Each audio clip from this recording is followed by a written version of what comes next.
الحمد لله رب العالمين، والعاقبة للمتقين، والصلاة والسلام على النور المبين سيدنا مولانا محمد الرؤوف الرحيم وعلى آله وصحبه أجمعين. أما بعد، تكملة لما تقدم من الكلام على غزوة بدر الكبرى، فإنها أعظم الغزوات وأفضلها. ولهذا قال سيدنا جبريل للنبي محمد صلى الله عليه وآله وسلم: ما تعدون فيكم من شهد بدرا، أي في الصحابة. قال النبي محمد: نعدهم أفضلنا، أفضل الصحابة هم من شهد بدرا. قالوا: وأنتم ما تعدون فيكم، لأن الله سبحانه وتعالى أكرم نبيه محمد صلى الله عليه وسلم بمدد من الملائكة ينصرون المؤمنين، 1000 مع جبريل، و1000 مع ميكائيل، و1000 مع إسرافيل، 3000 من الملائكة. ثم بلغوا 5000 من الملائكة مسومين، أي لهم علامات ظاهرات، فخرجوا على صورة البشر. نعم. فنصر الله سبحانه وتعالى حبيبه محمد صلى الله عليه وسلم، ونصر العباد المؤمنين كرامة لحبيبه محمد صلى الله عليه وآله وسلم. فكان يوم الفرقان، يوم التقى الجمعان، عندما خرج المشركون من مكة يريدون استئصال شوكة المسلمين، ووصل إليهم خبر نجاة قافلتهم ومن فيها. قالوا: لا، نحن خلاص قد عزمنا على القتال ولا نرجع حتى نستأصل المسلمين ونأسرهم ونحتفل بذلك بالنصر.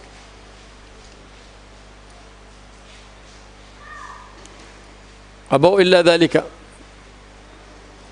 وقد كادوا أن يرجعوا، لكن أبا جهل الجاهل غرهم على الخروج للقتال، وكان بينه وبين بني بكر ثأر، بني بكر بينه وبينهم ثأر، فخافوا. قال: لعد يأتي المسلمون من الأمام، يأتي بنو بكر من خلفنا. فجاءهم إبليس الخسيس على صورة سراقة المدلجي، فقال: إني جار لكم، أنا أكفيكم هذول بني إسرائيل. فصار يسير معهم كل منزلة في صورة سراقة، في صورة سراقة، فينزل معهم المنازل: إني جار لكم، يعني أنا أكفيكم هؤلاء الذين تخافونهم، اقدموا على الحرب. غرم إبليس الخسيس، أعوذ بالله. فخرجوا، وخرج إبليس معهم وسار معهم، لكن إبليس عندما تراءت الفئتان نكص على عقبيه وقال: إني أرى ما لا ترون، أنا أشوف الملائكة ذهين تنزل. ونزل سيدنا جبريل على فرس يقال له حيزوم، حتى اسمع قال: اقدم حيزوم، فرس سيدنا جبريل اسمه حيزوم.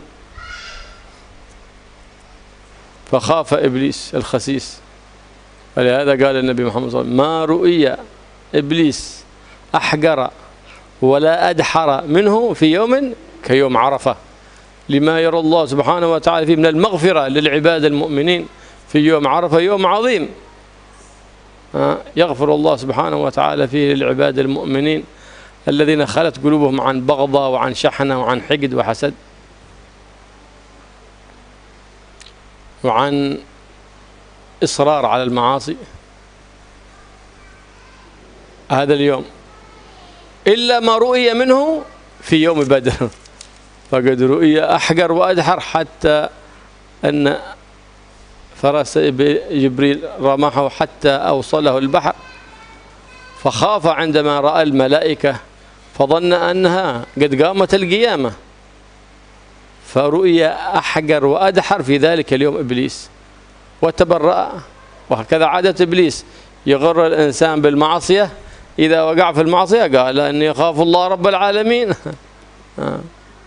لأنه إبليس يعرف أن هناك بعد الموت وأن حساب وأن هناك عقاب، لكنه شقي والعياذ بالله بعدم امتثال كلام الله أمر الله سبحانه وتعالى، وبما وقر في قلبه من الحسد لأبينا آدم.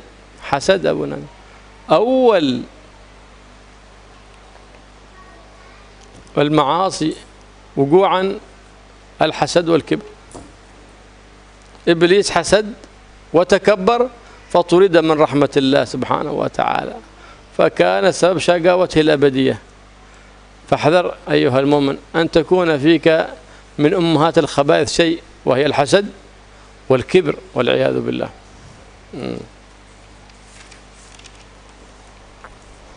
Bismillahirrahmanirrahim. Alhamdulillahirabbil alamin wassalatu wassalamu ala asyrafil anbiya'i wal mursalin sayyidina Muhammad wa ala alihi wa sahbihi ajmain, amma ba'd. Kajian kita sore hari ini adalah melanjutkan kajian siang tadi, yaitu sejarah tentang perang Badar, yaitu perang Badar Kubro. Perang Badar ini termasuk perang yang paling agung yang pernah terjadi dalam sejarah Islam. Sahabat yang ikut perang Badar ini pun juga termasuk sahabat yang paling istimewa, sahabat pilihan. Malaikat Jibril pernah bertanya kepada Nabi Muhammad SAW. Beliau bertanya pada Nabi Muhammad, bagaimana anggapan Anda terhadap orang-orang yang hadir di perang Badar? Nabi Muhammad SAW menjawab, oh, kami menganggap mereka adalah orang yang paling istimewa di antara kami. Jadi para sahabat yang ikut perang Badar ini adalah termasuk sahabat pilihan. Semua sahabat Nabi pilihan, tapi yang lebih pilihan lagi adalah sahabat-sahabat yang ikut perang Badar. Di dalam perang Badar tadi sudah disebutkan pada kajian siang tadi bahwa sahabat yang ikut perang jumlahnya 313, ada yang mengatakan 314 atau 15. Itu yang dari manusia. Yang dari malaikat jauh lebih banyak. Pertama, malaikat Jibril turun dengan mengendarai kudanya yang bernama Haizum. Jadi malaikat Jibril itu naik kuda, namanya kuda Haizum. Malaikat Jibril turun membawa pasukan 1000 malaikat, tapi menyerupai manusia, menjelma sebagai manusia. Malaikat Jibril datang bersama 1000 pasukan. Tidak lama kemudian turun lagi malaikat Mikail membawa 1000 pasukan malaikat juga. Setelah itu turun lagi malaikat Israfil membawa juga 1000 tentara malaikat. Setelah itu turun lagi sampai akhirnya malaikat yang diturunkan oleh Allah untuk membantu Nabi dan para sahabat pada perang Badar sampai berjumlah 5000 orang. Jadi Allah menurunkan bala tentara yang sangat banyak untuk menampakkan.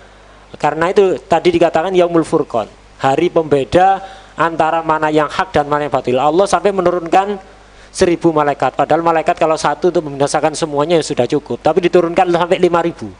Ini untuk betul-betul menampakkan mana yang hak dan mana yang batil. 5000 malaikat ini pakai tanda khusus. Jadi pakai tanda khusus ketika diturunkan oleh Allah. Nah, akhirnya umat Islam pun yang asalnya jumlahnya sedikit dan tanpa membawa persenjataan bisa mampu menang atas orang kafir yang jumlahnya berlipat-lipat, yang dilengkapi dengan persenjataan yang sangat komplit. Allah memberikan kemenangan pada Nabi, dan Allah memberikan kemenangan juga kepada umat yang beriman, umat mukminin, sebagai apa? Bentuk penghormatan pada nabinya Nabi Muhammad SAW. Orang kafir itu tadi juga sempat disinggung di siang tadi, mereka keluar dari Mekah itu tujuan awalnya bukan untuk perang. Tujuan awalnya adalah untuk melindungi rombongan dagang mereka yang mau dihadang oleh Rasulullah SAW. Kemudian mereka juga tadi sempat disinggung bahwa sudah sampai kabar kepada mereka bahwa rombongan dagangnya sudah selamat. Kenapa? Karena milih jalur alternatif sehingga tidak terhadang. Dan Abu Sufyan yang merupakan pimpinan rombongan dagang itu mengisyaratkan kepada pasukan kafir yang berjumlah 1000 tadi untuk kembali ke Mekah. Karena apa? Tujuannya sudah tercapai, tidak perlu repot-repot datang ke Badr, kampung Badr untuk membela rombongan dagangnya, karena rombongan dagangannya telah selamat karena melewati jalur yang lain. Dan pasukan Mekah waktu itu sempat mau kembali. Hampir semua mereka sudah berencana kembali ke Mekah, karena memang nggak ada gunanya. Buat apa kita keluar untuk melindungi dagangan kita dan dagangan kita sudah selamat. Tapi ada satu orang yang ngotot, yaitu Abu Jahal al-Jahil. Orang yang sangat tolol, seorang bodoh, yaitu Abu Jahal. Abu Jahal yang ngotot, oh tidak bisa, kita keluar harus kita lanjutkan. Kita binasakan umat Islam sampai ke akar-akarnya. Biar kita tunjukkan kehebatan kita, sehingga kita disegani oleh seluruh penjuru Arab. Itu Abu Jahal dengan sombongnya gitu. Akhirnya banyak orang yang terpengaruh, dan akhirnya pasukan Mekah tadi terus melanjutkan perjalanannya. Dan sebenarnya mereka sempat khawatir. Karena apa? Mereka punya musuh yang lain namanya Bani Bakar. Jadi mereka ada dendam khusus dengan Bani Bakar. Ada suku namanya suku Bakar. Mereka sempat terpikir ini bahaya. Jangan-jangan nanti ketika kita asik menyerang muslimin, terus dari belakang kita diserang oleh Bani Bakar, musuh lama kita. Mereka sempat khawatir, itu yang mereka khawatirkan. Cuman kemudian datang iblis menjelma sebagai manusia yang waktu itu menyamar sebagai Suraqah al-Mudriji. Nah, jadi menyamar sebagai Suraqah. Iblis ini kemudian tenang, ngomong, nasihati mereka, tidak usah khawatir, aku yang akan melindungi kalian kalau Bani Bakar mau macam-macam. Kalian fokus saja, serang muslimin, binasakan mereka, bumi hanguskan Madinah. Tidak usah mikir Bani Bakar, aku yang jamin. Biar aku yang ngurusi Bani Mudliji. Itu. Udah, akhirnya mereka pun maju. Ketika maju dan sudah berhadapan-hadapan pasukan muslimin dengan pasukan kafir Mekah, si iblis melihat langsung turunnya malaikat Jibril bersama pasukan malaikat. Kemudian malaikat-malaikat yang lain turun membawa pasukan malaikat. Iblis melihat, orang kafir gak ngelihat. Si iblis ngelihat itu ketakutan. Akhirnya iblis mau mundur. Tadi yang jamin, udah tenang, aku yang jaga kalian, tidak usah bingung. Orang Mekah asalnya was-was, akhirnya mantep gara-gara ditenangkan oleh iblis yang menyamar sebagai Suraqah. Malah ketika berhadapan-hadapan dia mau mundur. Akhirnya ente mau kemana? Tadi ya ente yang ngompor-ngompori kami untuk terus maju, katanya ente yang akan menjaga kami, lah kok sekarang mau mundur? Nanti dulu, saya ini bisa melihat sesuatu yang tidak bisa kalian lihat, kata iblis. Artinya apa? Iblis melihat turunnya malaikat. Ini kalau aku sampai maju, buyar ini. Nah, akhirnya dia mundur. Dan iblis ini kena tendang kudanya malaikat Jibril sampai mencelat ke laut. Itu sampai akhirnya terlontar ke laut. Rasulullah SAW pernah mengatakan bahwa iblis itu berada dalam kondisi yang sangat hina. Dia itu kecewa luar biasa, kecewa berat sudah, pol-polan kecewanya. Dan terhina itu dalam satu kondisi, yaitu ketika umat muslimin kumpul ada di Padang Arafah ketika musim haji. Jadi ketika musim haji, umat muslimin dari berbagai penjuru dunia, tidak pandang ras, tidak pandang suku, kumpul di satu tempat ada di Arafah, dan Allah obral ampunannya sangat besar-besaran. Itu iblis kecewanya luar biasa. Kenapa? Dia sudah lama, setahun penuh berusaha menyesatkan manusia. Berangkat haji ada di Arafah, diampuni begitu saja oleh Allah. Obral maghfirah besar-besaran. Iblis ketika itu kecewa berat luar biasa. Tapi ada situasi yang lebih mengecewakan iblis, membuat iblis lebih terhina, yaitu apa? Ketika pasukan kafir dan muslim berhadapan-hadapan ada di perang Badar, dan Allah nurunkan bantuan malaikat sampai 5.000. Itu iblis lebih kecewa lagi, lebih terhina lagi iblis. Iblis ini mundur karena apa? Karena dia paham bahwa ini umat Islam pasti akan menang. Allah sudah nurunkan bantuannya. Dan iblis tahu nanti setelah mati, ini bukan terus mati, tidak ada ceritanya lagi, tidak ada episode berikutnya, tidak. Iblis paham betul bahwa kalau dia sampai mati di situ, nanti akan ada episode berikutnya, ada hisab, ada azab. Dia paham betul kalau nanti ada hari pembalasan di hari kiamat. Tapi kenapa dia kok tidak mau tobat? Dia hasud. Dia hasud kepada manusia pertama, yaitu Nabi Adam. Ketika Nabi Adam diberi keistimewaan melebihi iblis, iblis disuruh sujud, sementara iblis sudah bertahun-tahun, ribuan tahun beribadah luar biasa, kok kemudian kalah dengan manusia yang baru saja diciptakan. Dia hasud kepada Nabi Adam. Akhirnya hasud ini yang membuat dia binasa, dan dia mengingkari kebenaran padahal dia tahu kebenaran. Nah, dan itulah maksiat yang pertama kali dilakukan, yaitu oleh iblis, berupa sombong dan hasud. Karena itu hendaknya kita waspada, jangan sampai kita punya sifat itu, sombong dan hasud. فكل من فيه صفة الحسد أو الكبر فاعلم أنه صدر إبليس، فإنه حسود متكبر، فلهذا طرد من رحمة الله. وكانت أول المعصية في السماء هي الكبر، وأول معصية في الأرض هي الحسد، وكانت بسبب الحسد أول جريمة قتل عندما قتل قابيل أخاه هابيل بسبب ماذا؟ الحسد.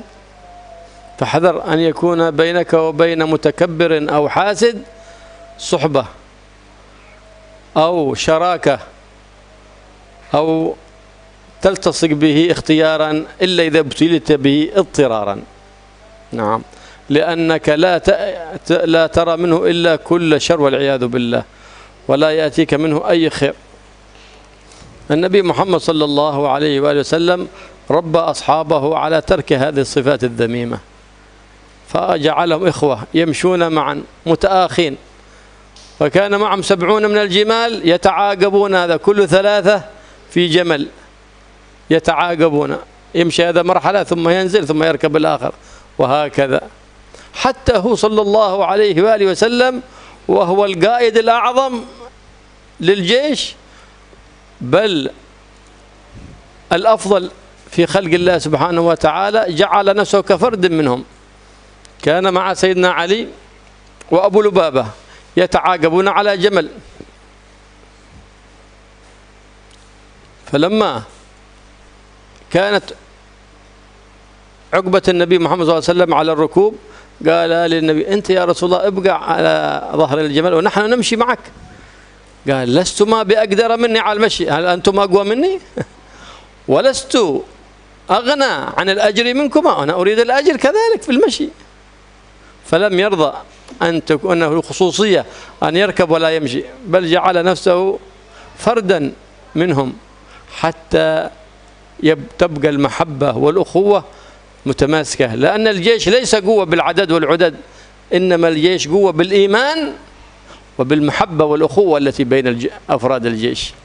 بهذا تقوى الجيوش، وبالرغبة بما عند الله سبحانه وتعالى.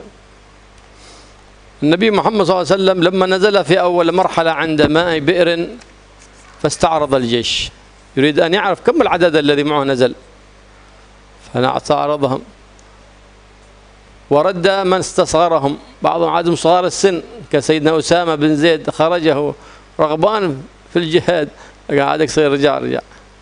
سيدنا زيد بن ثابت عاد صغير، رجعه النبي محمد صلى الله عليه وسلم كثير منهم. وعند خروجه استخلف على الصلاة سيدنا عبد الله بن مكتوم، ولما بلغ الروحاء كان أبو لبابة معه، قال: ارجع إلى المدينة، واستخلفه على المدينة أبو لبابة.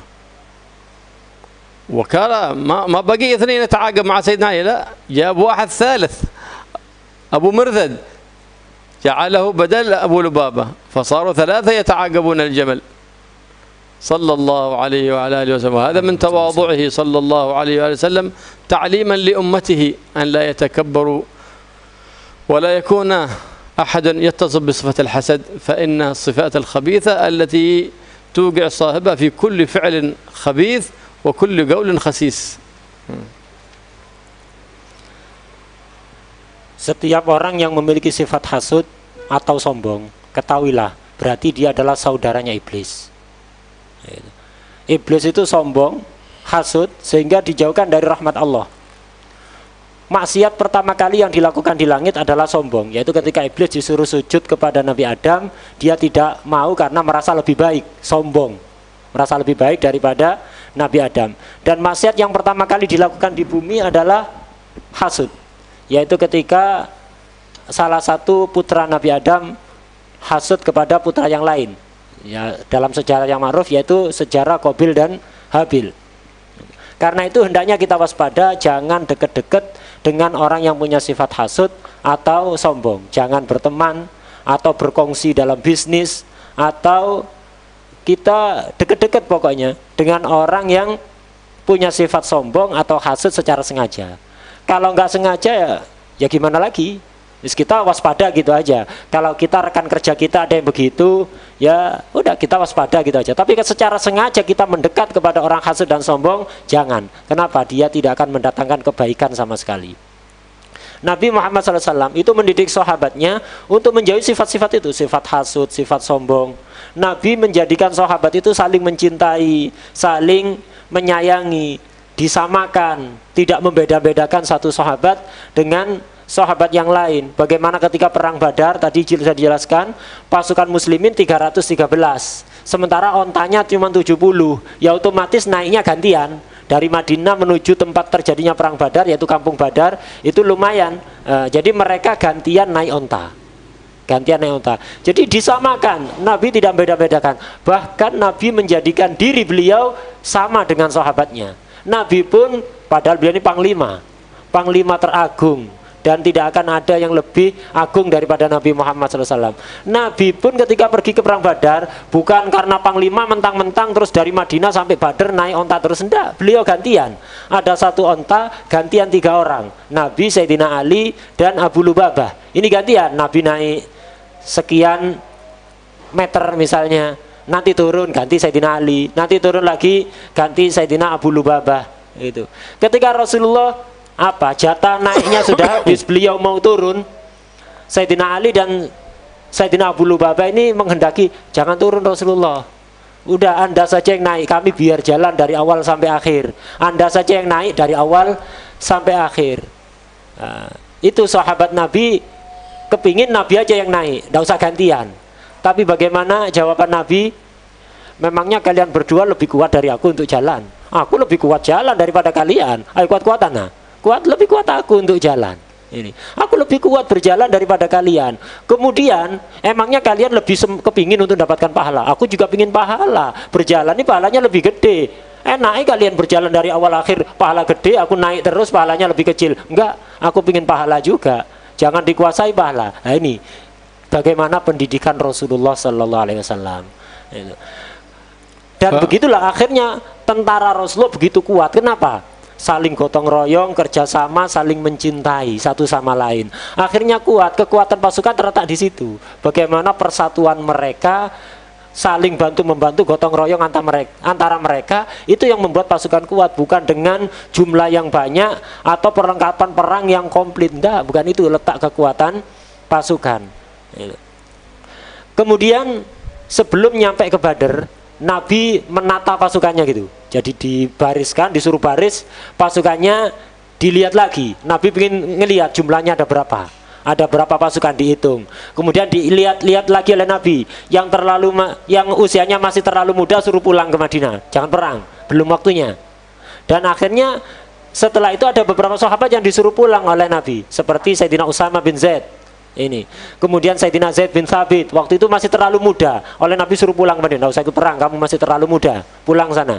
Kemudian di Madinah, Nabi biasanya tiap hari 5 waktu ngimami sholat.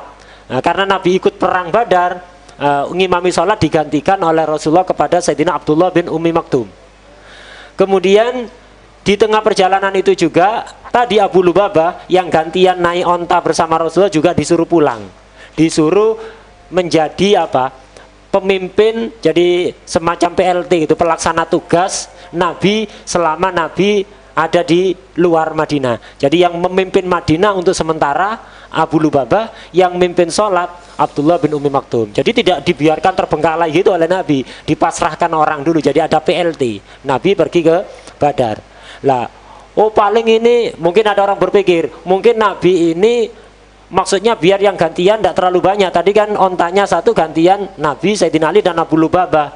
Abu Lubabah suruh pulang biar jaga Madinah. Mungkin Nabi biar gantiannya tidak terlalu banyak. Enggak, Abu Lubabah diganti, suruh pulang ke Madinah. Yang gantian naik onta digantikan sahabat yang lain, yaitu Abu Marsad.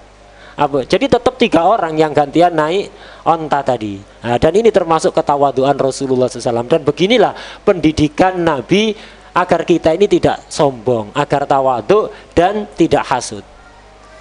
لما استعرض أصحابه صلى الله عليه وسلم في أول مرحلة وعدهم وجدهم 313، فكبر وفرح النبي محمد صلى الله عليه وآله وسلم، قال إنهم عدد من جاوز النهر من قوم طالوت، واستبشر خيرا بالنصر، لأن سيدنا طالوت عندما امتحن من معه من بني إسرائيل بالنهر وقال لهم لا تشربوا من النهر، فمن شرب منه فليس منه إلا من اغترف غرفة بيده،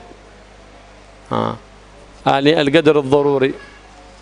فكلهم فشلوا في الاختبار إلا 313 نجحوا الاختبار ووقع النصر لهم، فاستبشر النبي محمد صلى الله عليه وسلم بكونهم 313. نعم، سيدنا عثمان بن عفان تخلف في المدينة المنورة بأمر من النبي محمد صلى الله عليه وسلم، لأنه كان يمرض سيدتنا رقية بنت النبي محمد صلى الله عليه وسلم عندما كانت مريضة وقد ماتت في ذلك المرض، وجاء النبي محمد صلى الله عليه وسلم وقد صلي عليها وقد دفنت وصلى على قبرها رضي الله تعالى عنه وأرضاها. لهذا عده وأسهم له من أهل بدر، فإذا عد أهل بدر 313 عد منهم سيدنا عثمان بن عفان بأمر من النبي صلى الله عليه وآله وسلم، فيكون 313 بتقدير سيدنا عثمان محسوبا معهم. Ketika tadi pasukannya disuruh baris, Nabi menghitung jumlah pasukan, ternyata jumlahnya adalah 313. Ketika dihitung kok jumlahnya 313, Nabi langsung gembira dan bertakbir. Kenapa? Karena ini pertanda baik. Jadi dulu 313 ini jumlah pasukannya Tolut yang lolos ujian. Dulu di zaman Bani Israel itu ada Raja Tolut. Ini juga diperintahkan jihad oleh Allah, membawa pasukan sangat besar, melewati padang pasir yang sangat panas sampai rata-rata semua mereka kehausan. Ketika kehausan ada sungai. Ketika kehausan kok ada sungai. Kemudian Allah memerintahkan Tolut ini, Raja Tolut, untuk ngetes mereka. Ayo, kamu tes. Kamu lewat sungai, mereka semuanya kehausan. Kamu tes, kamu katakan pada mereka, kita sekarang dalam kondisi kehausan, kita akan menyeberangi sungai. Siapa yang minum dari sungai ini, dia tidak termasuk golonganku. Kecuali kalau minum 1 ciduk saja, 1 ciduk tangan. Kalau dia minum 1 ciduk saja, dia termasuk golonganku. Yang minum lebih dari itu, bukan termasuk golonganku. Dalam kondisi haus ini, setelah melewati padang pasir. Akhirnya mereka melewati sungai, hampir semua pasukan itu tidak ada yang lulus. Semuanya minum lebih dari 1 cidukan tangan, kecuali 313 ini. Tapi bagaimana akhirnya? Ternyata Allah memberikan kemenangan kepada Raja Tolut menghadapi pasukan yang sangat banyak dengan pasukan yang jumlahnya hanya 313. Nabi ngitung pasukan kok jumlahnya 313, langsung seneng. Oh, ini pertanda baik ini. Sama dengan pasukannya Tolut, kita pasti bakal menang nanti. 313 ini sebenarnya nggak ada semuanya di situ. Yang ada 312. Satunya lagi Sayyidina Utsman, tidak ikut perang tapi dihitung sebagai pasukan Badar. Kenapa? Sayyidina Utsman tidak ikut pergi ke perang Badar, diperintahkan Nabi karena merawat putri Nabi yang sedang sakit, yaitu istri Sayyidina Utsman, namanya Sayyidah Ruqayyah. Sayyidah Ruqayyah waktu itu sedang sakit lumayan parah. Akhirnya Sayyidina Utsman tidak boleh berangkat oleh Nabi, disuruh ngerawat Sayyidah Ruqayyah. Dan akhirnya Sayyidah Ruqayyah wafat gara-gara sakit itu. Ketika Nabi belum kembali, akhirnya Sayyidah Ruqayyah dimandikan, dikafani, disolati, dan dikubur. Nabi belum datang. Ketika Nabi datang, Sayyidah Ruqayyah sudah dikubur, sudah dimakamkan, dan Nabi sholat ada di kuburan beliau. Maka Sayyidina Utsman tidak ikut hadir, tapi dihitung termasuk pasukan Badar. Kenapa? Beliau tidak ikut. Sebenarnya ingin ikut, tapi tidak boleh sama Nabi. Pasukan sebenarnya 312, tambah Sayyidina Utsman 313. Dan ketika Nabi menang perang Badar dan dapat sebagian harta rampasan perang, Sayyidina Utsman dikasih jatah walaupun tidak ikut perang. فمضى رسول الله صلى الله عليه وآله وسلم بمن معه من الصحابة، وكانوا 64 من المهاجرين وبقية العدد من الأنصار. وكان لواء غزوة بدر مع سيدنا مصعب بن عمير، لأنه أول من هاجر إلى المدينة المنورة من مكة المكرمة ليفقه الناس حتى يمهد لمجيء النبي محمد صلى الله عليه وآله وسلم. وكان لواء المهاجرين هذا كان لواء مصعب أبيض، وكان هناك لواءان أسودان، لواء المهاجرين ولواء الأنصار. لواء المهاجرين مع سيدنا علي بن أبي طالب كرم الله وجهه، وهو إذ ذاك في 20 سنة. ولواء الأنصار الأوس والخزرج مع سيدنا سعد بن معاذ رضي الله تعالى عنهم أجمعين. فموضوع هذا البياض السلام، لأن نحن نقدم دعوة السلام، لا نقدم دعوة الحرب. آمنوا بالله باليوم الآخر، ارجعوا إلى مكارم الأخلاق، وانصتوا لما قال الله سبحانه وتعالى. فنحن لا نريد القتال، والسواد إشارة للعزة والسؤدد، لهذا كان اللواء الرسمي كان الأبيض، ولواء عن يمينه وعن يساره أسودان، أي للعزة والنصرة والسؤدد.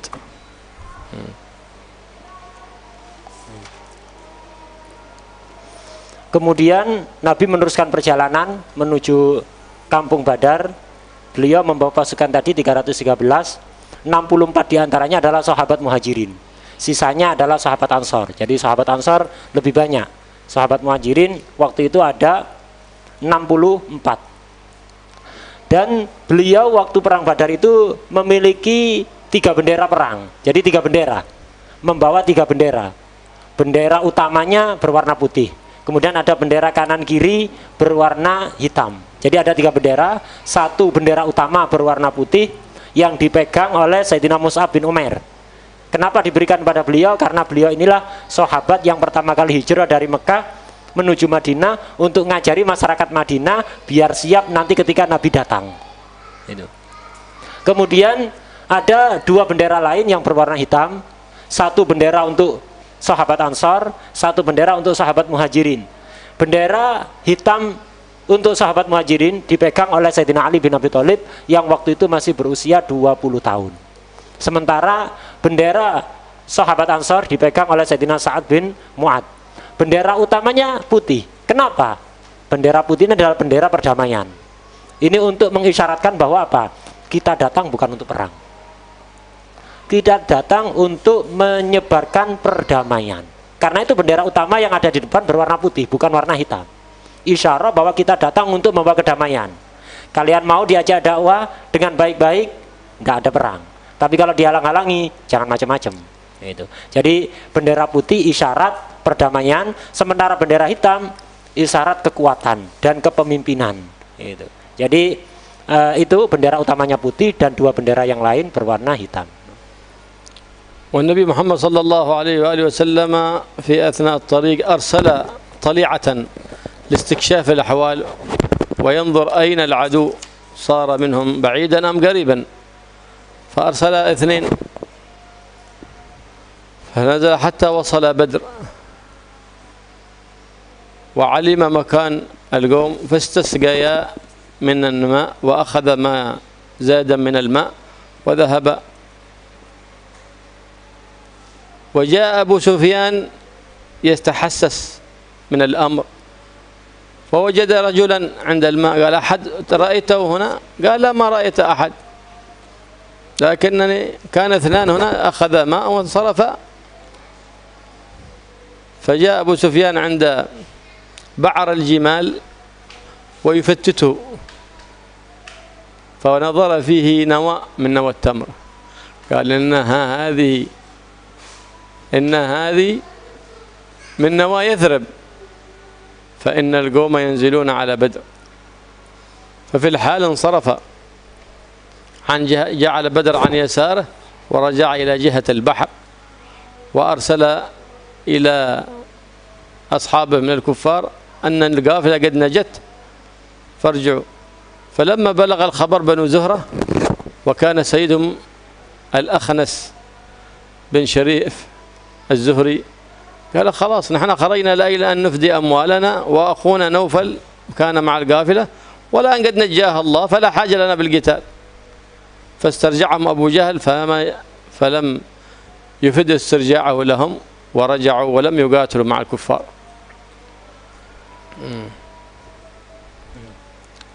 Sebelum terjadi pertempuran, Nabi ngutus 2 orang untuk melihat situasi, jadi untuk memata-matai gitu. Jadi untuk melihat di mana posisi orang kafir, itu. Jadi untuk melacak. Kemudian ada sumur, sampai 2 orang ini ada di sumur, mereka ngambil air. Jadi ngambil air dari sumur itu, kemudian dibawa pergi. Enggak lama setelah mereka pergi, datang Abu Sufyan. Ini kepala rombongan dagang milik orang kafir Mekah tadi itu. Datang Abu Sufyan juga sama, untuk mengamat-amati keadaan.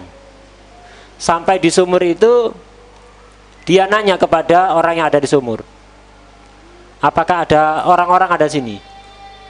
Kata dia, nggak ada siapa-siapa, cuma tadi ada 2 orang ngambil air ke sini. Kemudian Abu Sufyan ini menemukan ada kotoran onta. Dia mulai curiga, kok ada kotoran onta, diambil, dihancurkan, ternyata ada biji kurma. Dan biji kurma itu setelah dilihat, oh ini biji kurma Madinah, ini bukan kurma daerah sini, ini biji kurma daerah Madinah. Akhirnya Abu Sufyan langsung paham, oh berarti umat muslimin ada di sekitar sini. Dia paham. Dia langsung kembali ke arah laut, ke tempat dagangannya, dan dia meminta kepada pasukan kafir untuk kembali. Udah, kita kembali saja, nggak ada gunanya kita neruskan perang menghadapi muslimin, tidak ada gunanya. Tujuannya untuk apa? Kita kan mau menyelamatkan dagangan kita. Dagangan kita sudah selamat, udah kita kembali saja.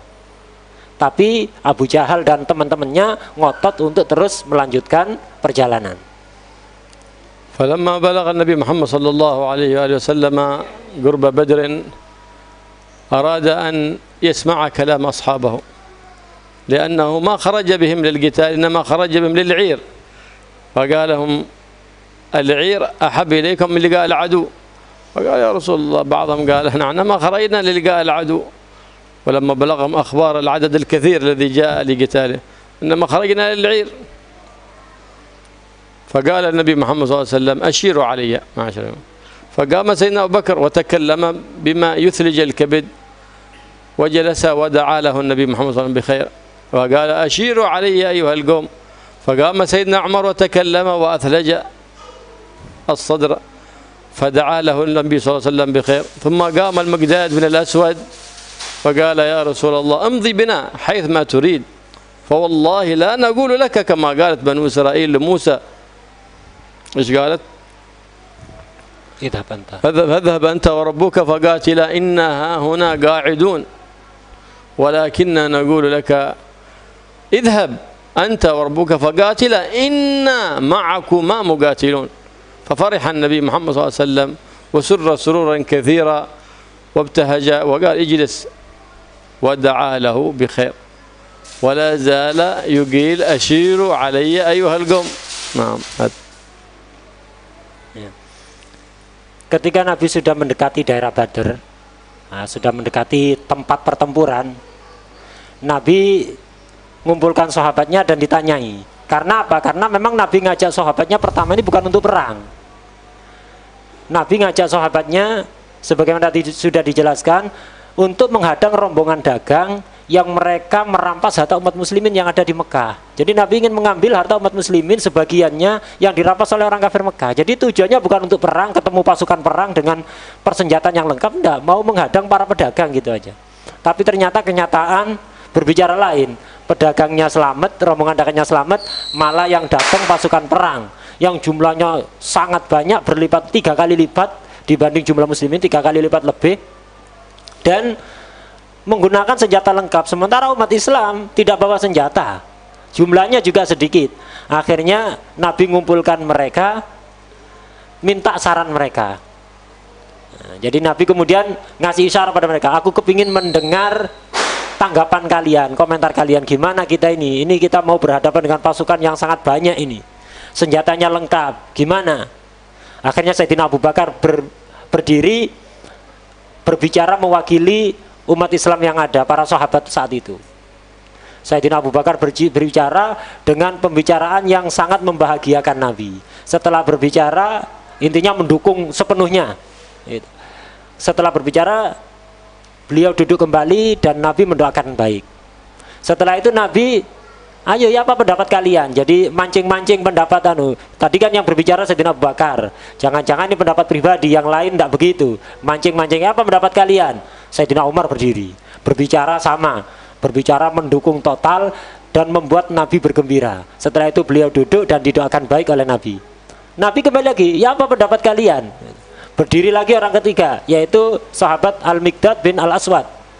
Beliau juga sama, mendukung penuh apa yang mau dilakukan oleh Nabi. Wahai Rasulullah, kami siap mendukung Anda kemanapun Anda inginkan. Apapun yang Anda inginkan, kami siap mendukung Rasulullah. Kami tidak akan berkata seperti orang-orang Bani Israel. Orang-orang Bani Israel ketika diajak jihad perang bersama oleh Nabi Musa, melihat musuhnya berat, orang-orang Bani Israel ngomong, fadhab anta wa rabbuka inna hahuna qaidun. Musa, kamu pergi sana sama Tuhanmu. Kami tidak ikut-ikut, kami di sini aja. Musuh tidak seimbang gini. Ente pergi sama Tuhan ente. Kita tidak ikut-ikut. Kami tidak akan berkata seperti itu Rasulullah. Tapi kami akan mengatakan apa? Idhab anta wa rabbuka inna ma'akuma muqatilun. Pergilah Anda wahai Rasulullah bersama Tuhan Anda dan kami siap mendukung total. Setelah mendengar sabda Sayyidina Al-Miqdad, Nabi pun senang dan mendoakan baik.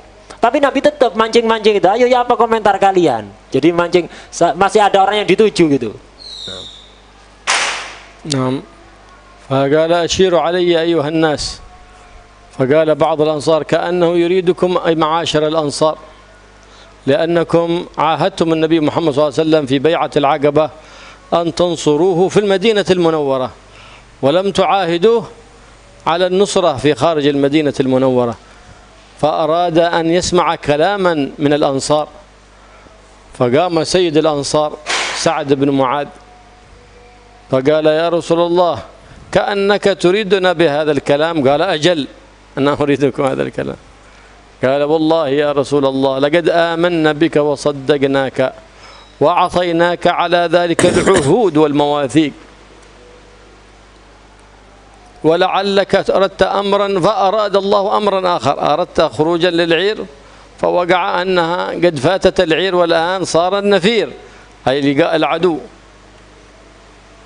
فامضي إلى حيث أمرك الله سبحانه وتعالى فوالله لو خضت بنا ثبج هذا البحر لخضناه معك ولا نبالي فخذ من أموالنا ما تشاء وما أخذت من أموالنا أحب إلينا مما تركت وأتى بكلام بليغ سيدنا سعد بن معاذ فسر وجه النبي محمد صلى الله عليه وسلم سرورا كثيرا وكان إذا سر تهلل وجهه كأنه البدر في تمامه صلى الله عليه وآله وسلم فاطمأن خاطر النبي محمد صلى الله عليه وسلم وأن الأنصار على عهدهم وإن كان تظن أن الأنصار عاهدوا على القتال في المدينة فقط لا فإنهم يفدونك بأنفسهم وأموالهم وأبنائهم وكل ما أعطاهم الله سبحانه وتعالى ففرح النبي محمد صلى الله عليه وسلم من جواب الأنصار، فلهذا قرت بهم عين النبي محمد صلى الله عليه وآله وسلم.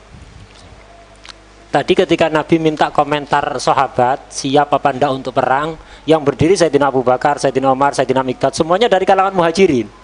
Nabi sebenarnya ingin minta pendapat juga dari kalangan sahabat Ansor. Karena apa? Karena dulu ketika baiat ada di Aqabah.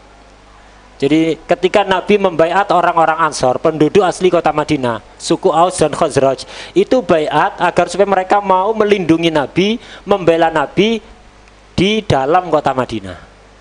Bukan di luar kota Madinah lah. Perang Badar ini terjadi di luar kota Madinah. Nah, karena itu Nabi kepingin mendengar komentar sahabat Ansor. Jangan-jangan mereka gak siap.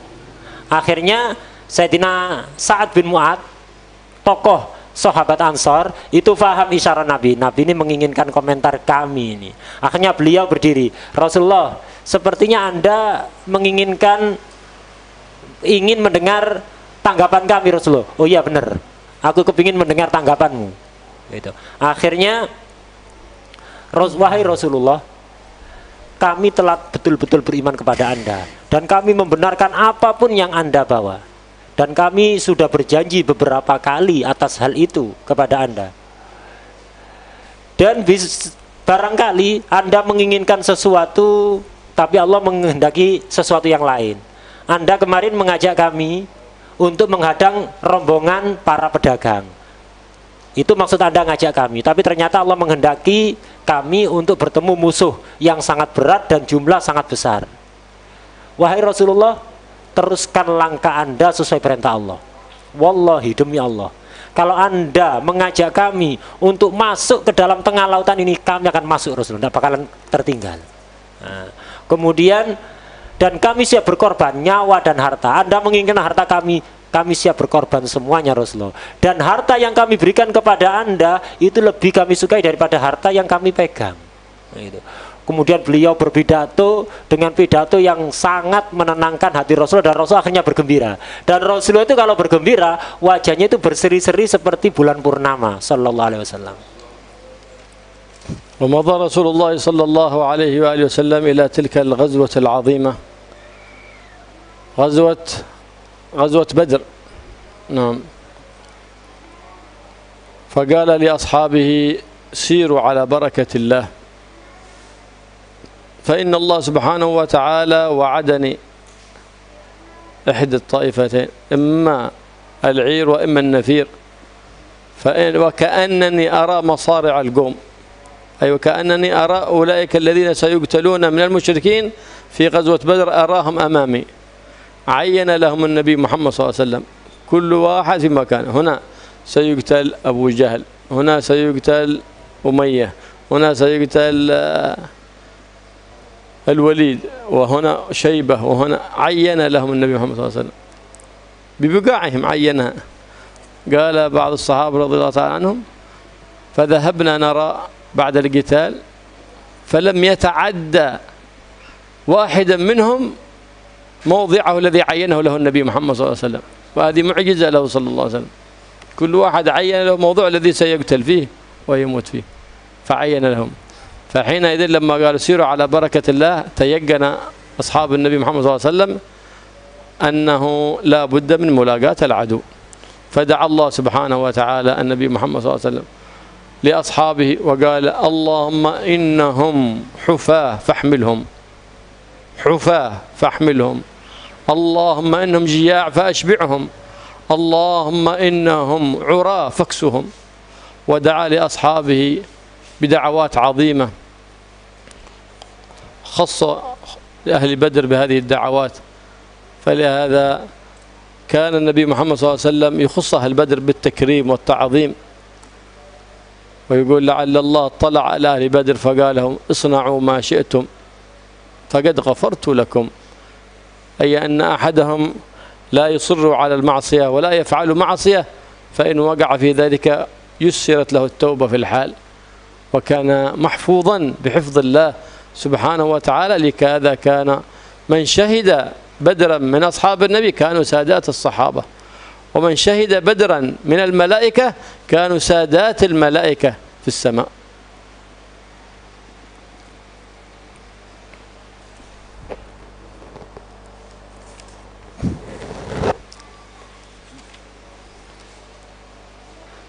Kemudian setelah Nabi mendengar komentar para sahabat dan mereka siap mendukung Nabi, akhirnya Nabi pun maju untuk ya melakukan peperangan yang sangat besar itu. Dan beliau mengatakan pada para sahabat, siru ala barakatillah, ayo majulah kalian, berjalanlah kalian di atas barokah Allah. Ketahuilah sesungguhnya Allah menjanjikan kepadaku salah satu dari dua. Artinya kita pasti menang, kita pasti beruntung. Allah sudah berjanji padaku untuk ngasih salah satu dua, immal ir imman nafir.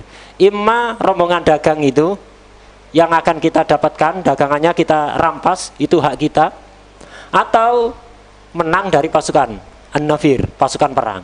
Jadi Allah sudah berjanji padaku menjamin kemenangan untukku. Bisa jadi kemenangan kita berhasil mendapatkan dagangan orang kafir Mekah yang merupakan jatah kita, hak kita memang yang dirampas oleh mereka, atau menang melawan pasukan perang mereka. Dan ketahuilah, seolah-olah sekarang sebelum terjadi pertempuran, kata Nabi, aku sudah melihat tempat kematian mereka orang-orang kafir. Nabi pun kemudian menunjuk, Abu Jahal nanti mati di sini, Umayyah nanti mati di sini, Al-Walid mati di sini, kemudian Syaibah mati di sini. Dihitung oleh Nabi beberapa pentolan-pentolan orang kafir Mekah itu nanti matinya di sini, tunjuk tempatnya langsung.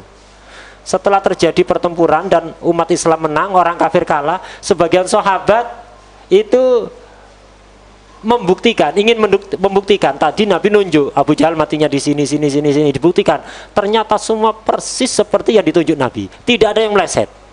Jadi semua yang disebutkan namanya oleh Nabi, semuanya mati dan di tempat yang ditunjuk oleh Nabi. Ini salah satu mukjizat Rasulullah Sallallahu Alaihi Wasallam. Sebelum perang, Nabi mendoakan dengan doa yang sangat luar biasa untuk para sahabatnya. Di antara doa Nabi adalah, ya Allah, mereka ini para sahabatku ini khufah, tidak punya sendal. Mereka miskin, harta mereka dirampas oleh orang-orang kafir Mekah, tidak punya apa-apa ada di Madinah. Mereka ini tidak memakai sendal, angkutlah mereka ya Allah. Mereka ini lapar, kenyangkan mereka ya Allah.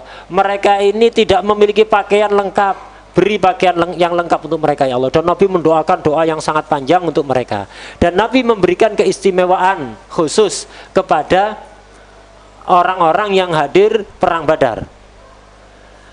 Di dalam salah satu hadis Nabi pernah mengatakan, Allah ini memberikan perhatian khusus kepada orang-orang yang ikut perang Badar.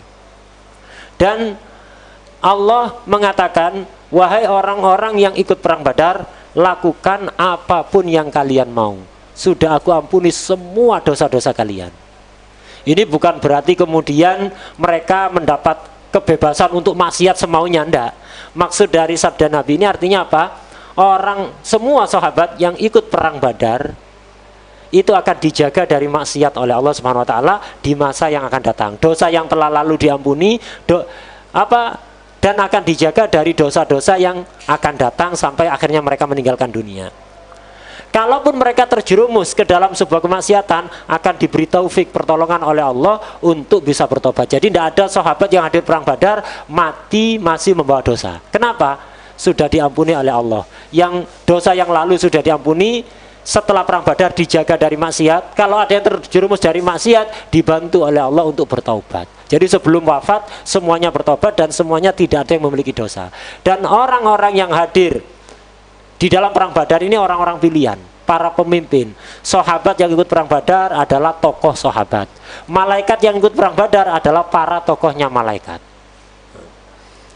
Faja'a حينئذ أرسل النبي محمد صلى الله عليه وآله وسلم طليعة أخرى إلى بدر لينظروا، وهم سيدنا علي بن أبي طالب وسيدنا الزبير بن العوام وسيدنا سعد بن أبي وقاص. فوجد هناك اثنان يستسقون من الماء فأخذوهما وجلبوهما إلى النبي محمد صلى الله عليه وسلم وكان يصلي، فكان يضربهما، لمن أنتما؟ يقولون نحن نسقي الماء لقريش. فقال أنتم لأبي سفيان، قال إحنا ما نعرف أبو سفيان، فيضربوهما لمن أنتم؟ نحن لقريش. فلما كثر الضرب عليهما قالوا بس خلاص نحن لأبي سفيان. فلما سلم النبي محمد صلى الله عليه وسلم من الصلاة قال سبحان الله، لما صدقاكم ضربتوهما، ولما كذباكم تركتوهما، وإنهم والله لقد صدقاكم وإنهما لقريش يجلبان الماء. فسألهم النبي محمد صلى الله عليه وسلم عن عدده الجيش وعن من كان في الجيش، وأخذ الأخبار كاملة عن جيش المشركين. فقال أين هم الآن؟ قالوا وراء هذا الكثيب، أي بالعدوة القصوى، والصحابة كانوا بالعدوة الدنيا أي القصوى، أي ما ارتفع من كثيب الرمل، والصحابة في الناحية الأخرى. فهيأ النبي محمد صلى الله عليه وآله وسلم نفسه وأصحابه وشجعهم وحرضهم على الجهاد في سبيل الله سبحانه وتعالى، ليكون معنوية الجيش مرتفعة، ما يكونون فيهم عدم الهمة وعدم العزم. وبشروا قالوا قوموا إلى جنة عرضها السماوات والأرض، بشرهم فإنكم إن متم فلكم الجنان ألا التي وعدكم الله، وإن كانت الغلبة لكم فالنصر لكم. ما شاء الله، بشرهم النبي محمد صلى الله عليه وسلم. وهكذا كل مؤمن إذا دخل في جهاد في سبيل الله إما النصر وإما الشهادة في سبيل الله، لكن ليكون ذلك لإعلاء لكلمة الله سبحانه وتعالى، لا لأجل مال ولا شهرة ولا سمعة ولا رياء.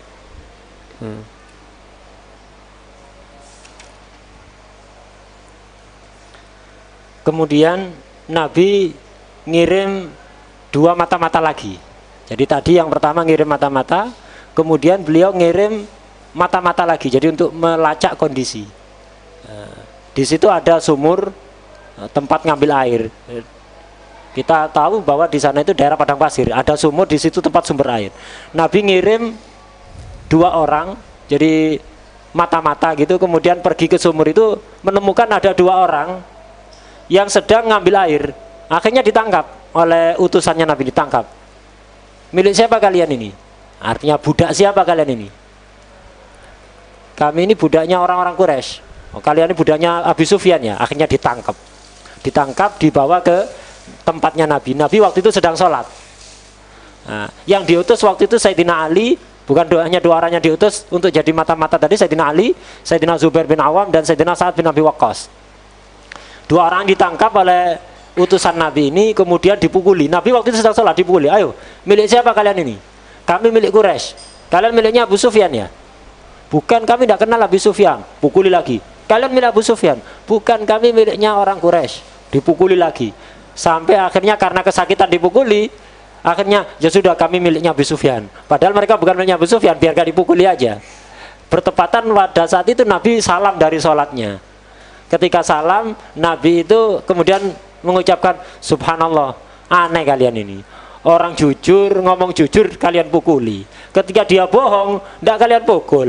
Tadi dia ngomong milik orang Quraisy, itu yang benar, itu jujur ya, dia tidak kenal Abu Sufyan. Kalian pukuli. Ketika ngomong milik Abu Sufyan padahal dia bohong, kalian biarkan, aneh kalian ini. Akhirnya Nabi mendekati mereka berdua, tanya-tanya tentang tentara orang kafir Mekah tadi, orang Quraisy. Nanya berapa jumlahnya, siapa saja yang ikut perang. Jadi dilacak betul berita komplit dari mereka seperti apa. Terus Nabi bertanya, sekarang mereka pasukan kafir ada di arah mana? 2 orang ini kemudian berbicara, mereka ada di balik pasir ini. Jadi tumpukan pasir ada di balik situ. Mereka ada di dataran yang lebih tinggi. Sahabat ada di dataran yang agak rendah. Jadi padang pasir nggak rata gitu. Jadi ada bukit, ada tempat yang lebih rendah. Jadi mereka orang kafir ada di tempat yang posisi yang tinggi, sahabat ada di posisi yang lebih rendah. Nah, kemudian Nabi mengumpulkan pasukan dan menyemangati mereka. Jadi menumbuhkan semangat pada mereka. Ayo, yang semangat kalian maju. Pilihannya 2. Kalau kalian mati, surga yang keindahannya sangat luar biasa, atau menang. Udah. Dan begitulah orang mukmin ketika berjihad fisabilillah membela agama Allah, pilihannya imam mati syahid atau kalau nggak gitu yang menang, nggak ada pilihan lain. Tapi asalkan kalau jihadnya betul-betul untuk membela agama Allah, bukan ingin nyari harta rampasan perang, nyari harta, kepingin viral, kepingin terpuji, kepingin terkenal, enggak. فلما علم النبي محمد صلى الله عليه وسلم من خرج من رؤساء الشرك فقال لأصحابه لقد ألقت إليكم مكة بأفلاذ أكبادها وأن الله سبحانه وتعالى قد وعدني النصر فحرض الصحابة ورغبهم لما عند الله سبحانه وتعالى وشجعهم وقوى الإيمان في قلوبهم فإن سبب النصر قوة الإيمان والمحبة التي تملأ قلوب الإخوان في ذلك الجيش هي هذه أساس القوة في الجيش. الله يقوي قلوبنا ويملأ محبة وإيمانا ويقينا وإياكم شر وساوس الشيطان ويجعل خواطرنا من خواطر الرحمن ويبعد عنا خواطر الشيطان ويوفقنا وإياكم لكل فعل فيه رضا الرحمن بجاه النبي سيد الأكوان وصلى الله على سيدنا محمد النبي الأمي وعلى صحبه وسلم والحمد لله رب العالمين. وإن شاء الله الكلام بقية غدا إن شاء الله نتمه بسر الفاتحة.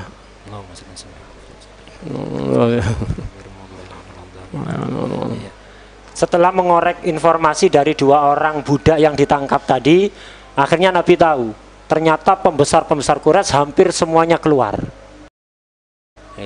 Nabi pun menghabarkan itu, menceritakan itu kepada para sahabat, dan Nabi menyemangati pasukannya, sahabatnya, ketahuilah bahwa sesungguhnya Allah telah berjanji kepadaku untuk memberikan kemenangan. Tidak usah khawatir dengan jumlah pasukan mereka yang sangat banyak, peralatan perang yang komplit, kemudian jagoan-jagoan Mekah keluar semuanya, tidak usah khawatir, aku sudah diberi janji kemenangan oleh Allah. Nabi pun kemudian menyemangati mereka dan menguatkan keimanan pada hati mereka, karena letak kemenangan umat Islam itu ketika imannya kuat dan sesama muslim saling menyayangi, saling mencintai. Itu letak kekuatan umat Islam, bukan di yang lain. Nah, karena itu kemudian beliau menutup kajian ini, semoga Allah menguatkan iman kita dan menanamkan cinta di antara kita sesama muslim satu sama lain. Dan insya Allah kajian tentang perang Badar ini akan dilanjutkan lagi pada pertemuan berikutnya, insya Allah. ربنا تقبل منا انك تتوب علينا واغفر لنا انك الوجود وتكرم يا جواد يا كريم يا رؤوف يا رحيم يا حي يا قيوم يا الله يا قريب يا مجيب يا معطي بالعطاء لا تبطي يا اول الاولين ويا اخر الاخرين ويا ذا القوة المتين ويا راحم المساكين ويا أرحم الراحمين ارحمنا والمحبين ومن حضر برحمتك يا أرحم الراحمين. وصلى الله على سيدنا محمد النبي وصحبه سبحان ربه وجل ما يصفون وسلام على المرسلين والحمد لله رب العالمين.